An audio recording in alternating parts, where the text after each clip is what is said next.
Thank you very much, sir, for your very pertinent and thoughtful remarks. The present session is key takeaways and the way forward, future way.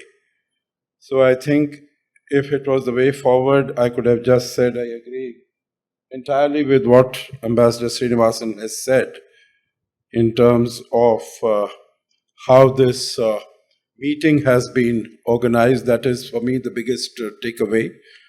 As he mentioned, the diplomats, retired diplomats, academics, scholars, and practitioners in terms of the naval, maritime security, and all the work that is being done. Of course, Vice Admiral Muralidharan is there, and so many others of them are there.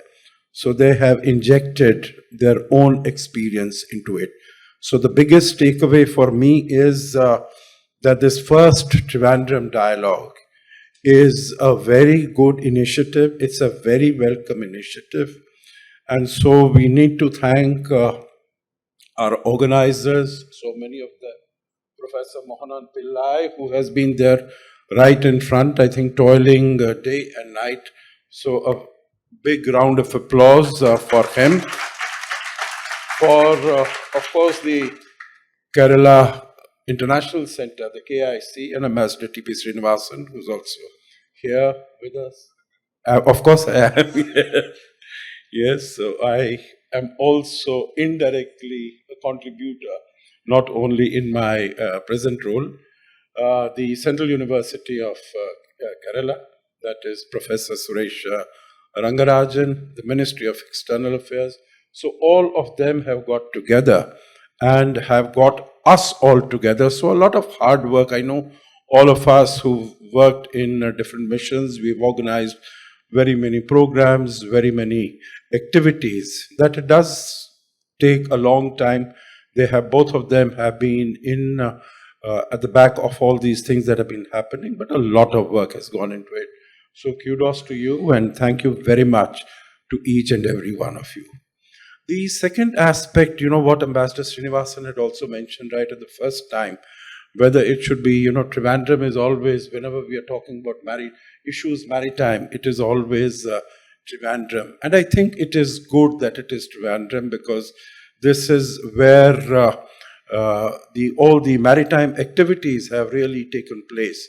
Not for the last century, not for the last millennium, but for the last several millennium, as we have spoken, whether it was the spice route, which started 3000 BC, that means about 5,000 years ago.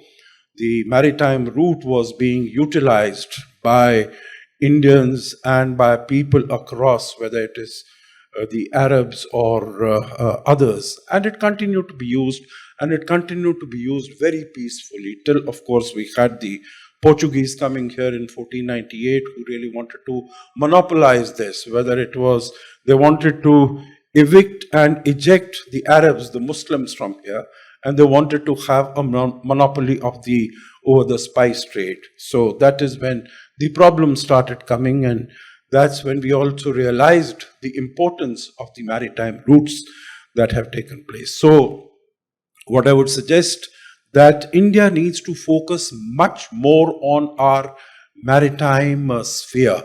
We have been consumed by our land borders because that is where the threats and the dangers have come post our independence. But we are waking up to the importance of the maritime sector. Particularly, we know as far as the army is concerned, it gets about 70-80% of the budget of the defense services. The Air Force gets another 20%. Navy is left with just about 10%. Maybe I hope it has got more, but it should increase. So I think there is need to focus. There are so many think tanks, and I am associated with a large number of them in Delhi, which are dealing with all our relations with strategic partners, with all around the world. But maritime issues come up not all that often. I'll not say that they are not discussed, but they don't come up all that often. Maybe the National Maritime Foundation or one of these Stiftungen, the German Konrad Adenauer Stiftung would sort of, come up with something of that sort, but not all that often. So I think it falls upon cities like Trivandrum, Thiruvananthapuram to initiate this dialogue and to keep this going forward. And of course, we have had a very broad perspective, a very broad view, but maybe now we need to, in the second, third, fourth editions of this dialogue, we need to focus on something more also. In terms of a number of the issues that have been discussed, I think Indo-Pacific has, as we have realized, that the center of gravity of global trade and economy has been shifting from the transatlantic to the Indo-Pacific. There is much greater focus, not only for the trade, not only for the economy, not only for technology, but also as far as security is concerned. So I think definitely, of course, there are issues related to even the definition of the Indo-Pacific. I remember when the Prime Minister had spoken at the Shangri-La Dialogue in 2018, he said from the east coast of Africa to the west coast of the United States. That is our definition. And the US representative at that time had said from Hollywood to Bollywood. That was their definition. But of course, I think we have been able to persuade them now to have a look at the whole of this area as the Indo-Pacific. Of course, as the chair said, as Ambassador Srinivasan said, what Mr. Trump is going to do and say tomorrow, no one knows. So, his definition of the Indo-Pacific could be very, very different, but we have to really work with our partners, whether it is Japan, Australia, whether it is our partners in the ASEAN, whether it is Philippines, Vietnam, Indonesia, all of them, we have to work together, and we have to, of course, ensure that we make this area of peace an area of prosperity. And as has been mentioned, we have the European Union also. Many of these countries have come out with their own initiatives, with their own strategies, with their own outlook as far as the Indo-Pacific is concerned. And even in Europe, whether it is France, whether it is UK, whether it is EU, they have all come up with their outlook. But yesterday, for Ursula von der Leyen to say that, both the countries have come together, not only in a security and defense partnership, but also a maritime security cooperation framework, I think that is very important, and that gives a further shot in the arm as far as the Indo-Pacific is concerned. So I think the future of the Indo-Pacific and future of the Quad is something, Professor Pillai, that we will need to look at in this dialogue, because, of course, it started off on a good note in 2017 when the revival took place. But the last 1 year has put very many question marks on the future of the Quad and the future of the American engagement with this region. So this is something definitely that we will need to look at. Blue economy, we had an excellent presentation, and it basically covers a very broad spectrum of what blue economy is all about. But maybe going into the granular details into how India can benefit from that, I think this is also something that we need to take forward. The other aspect that I would like to mention here, we have across the board, we have mentioned in terms of the challenges of drugs, of human trafficking, of arms smuggling, etc.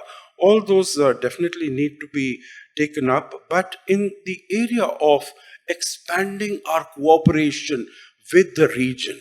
And of course, India has been able to take forward our relationship, not only with our neighbors through our Neighborhood First policy, through the Act East policy, but I think across the board in terms of where our ships are going for their port calls, the exercises that are taking place with a large number of countries across the board, not only as far as our strategic partners, US, Russia, France, etc. are concerned, but in this region also across the board.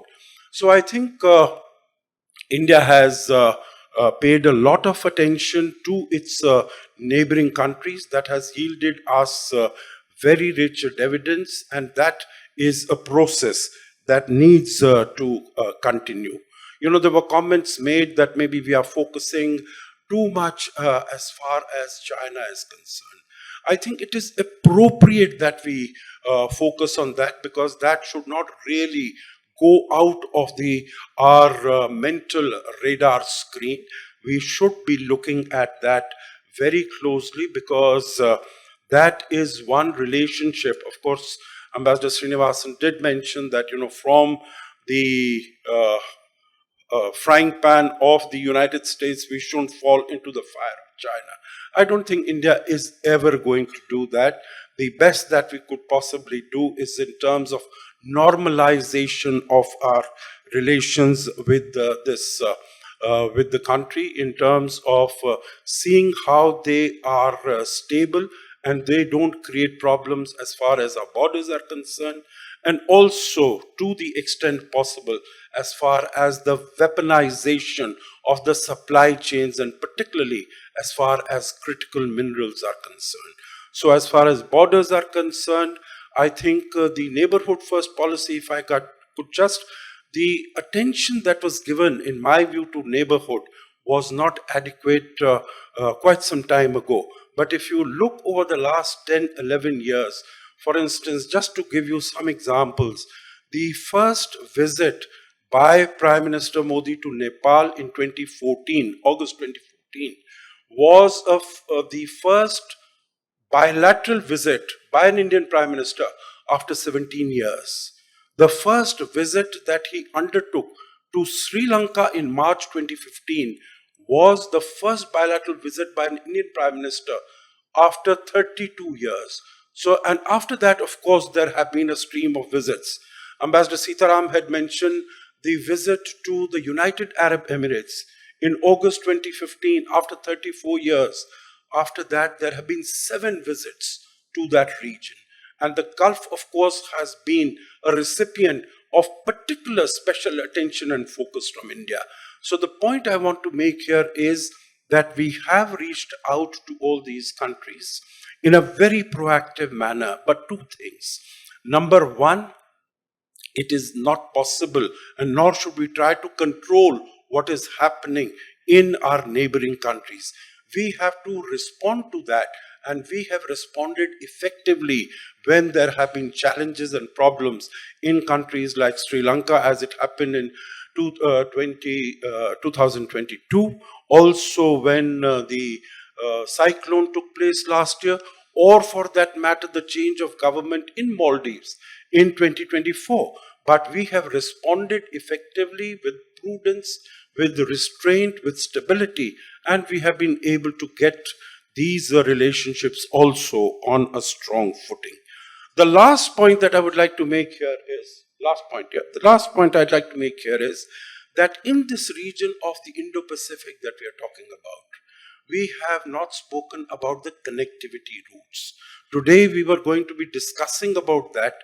So whether it is the INSTC using Chabahar, or it is the IMEC going through, and of course we have also spoken through the Atlantic from the United States to Europe, through the IMEC, India, Middle East, Europe corridor into India, with the trilateral highway going from the northeast of India to Myanmar to Thailand, and all the way to Da Nang in Vietnam.